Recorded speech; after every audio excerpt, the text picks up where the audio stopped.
Равиль. Тағы бір не? 2,8 метр бар ма высота? Фура 8 метр длина.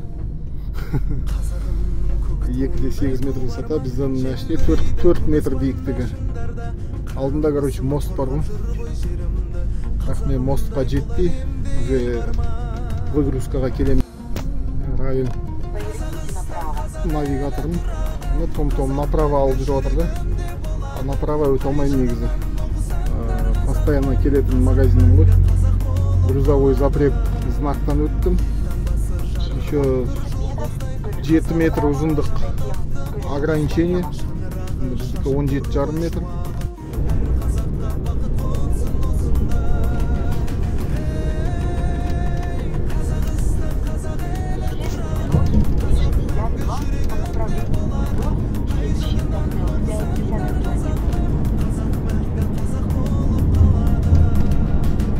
Европадан сіздерге кішігірім көрініс.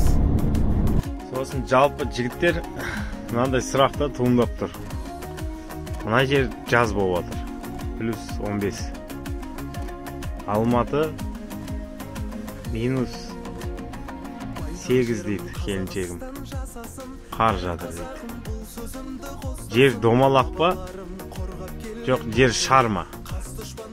В общем, жалпы жігіттер бүгінгі смен бітті.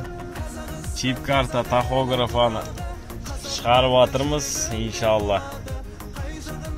Сонымен Римді қыдыруға кеттік қой. Қойып үйрендім әте. Бүгін рампаға конкретно әдемілік тұрып қойып түзу қылып, кіргізіп, загрузка болады. Рампаның шеті даладан.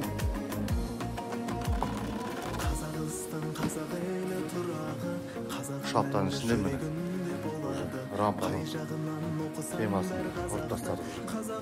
Мысалға жігіттер, мына үйде қарындасымның телефоны, ескі телефоны. Мынаны Билайн связьбен, интернетпен тұр. Дополнительно алып алдым. Қолымда екінші телефоным бар. Мына жерде навигация бар, сосын мына жерде бір навигация бар. Мінеки 10 дюймовый, мынау 10-дық мына планшет. Қазір қосам, зависать етіп тұр. Мінеки соотносительно менің қолым и мынау планшет қой. Осы планшет удобный болады. Шамал телефоннан үлкендеу болады, бірақ навигатор жайлы айтайын десем, мінеки мынау загрузка болып жатыр, навигатор қатып қалды. Мынау навигатор приложение не отвечает деп тұр. В общем, Римнің қасында тұрмын. Ар жақта көрініп отқан Рим қаласы. Мінеки біздің жүріс осы. Иншалла, Алла қалауымен сағат 4-тен 29 минут өтті. Италиядамыз. Бүгін запрет басталады. Сағат 9-да таңға. Сағат 9-ға. Асет, Диаска, Роман міне көріңдер. Андайлардың іште отырады мен, жолын жетінде. Көріңдер ме? Мана жақын табиғаты. Опасный участок.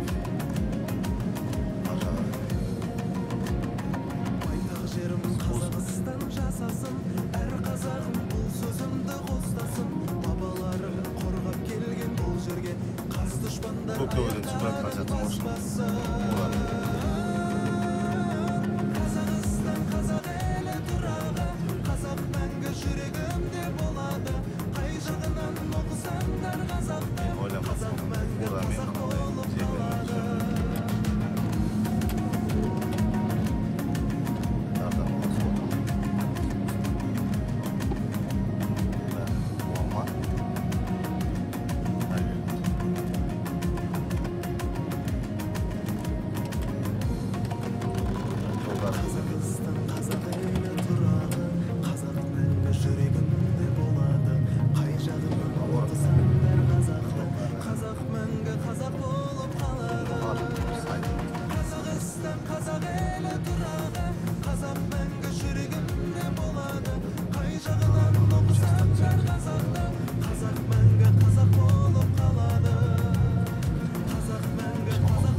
200 метров поверните направо. Городок таулардың арасында.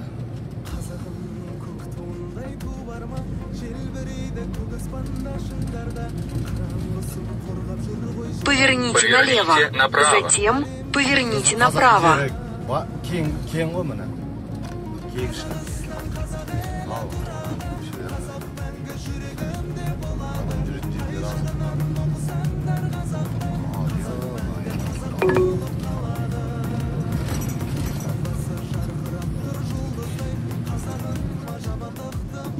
Бәршесіне жыламайды.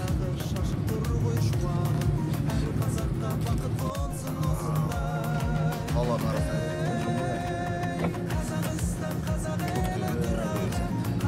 Алмарасан деген.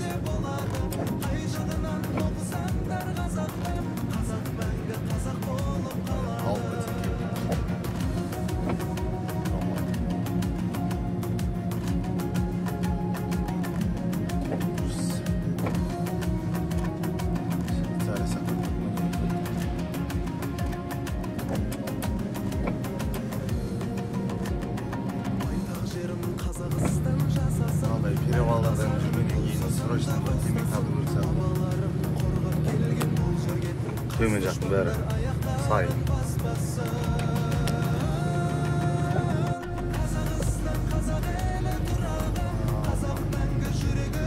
Таудың арасындағы Люксембургтың ішіндегі қала. Через 200 метров поверните налево.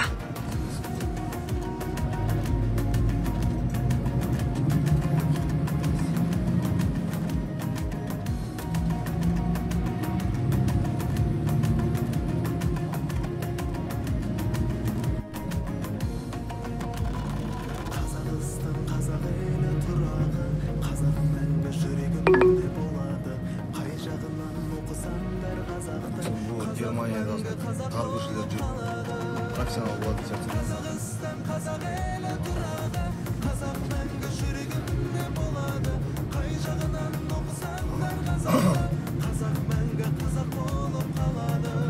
Таудан түсіп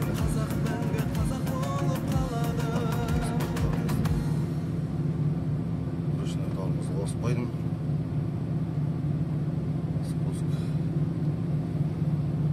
Ауылынан өтсем бір ойнап жүрген бала көрмейсің ғой бұл жақта.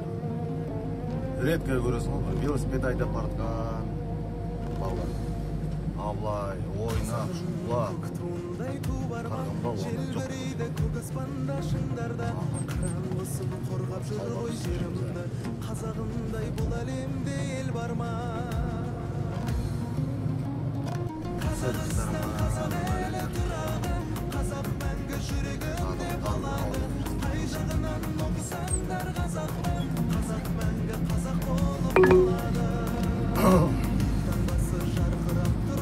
Жоқ, бәрі жап-жасылып отыр.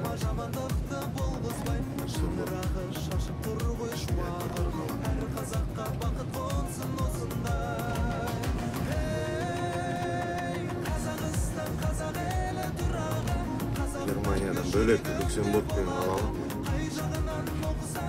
Коттедждер тұр, заводлар жоқ.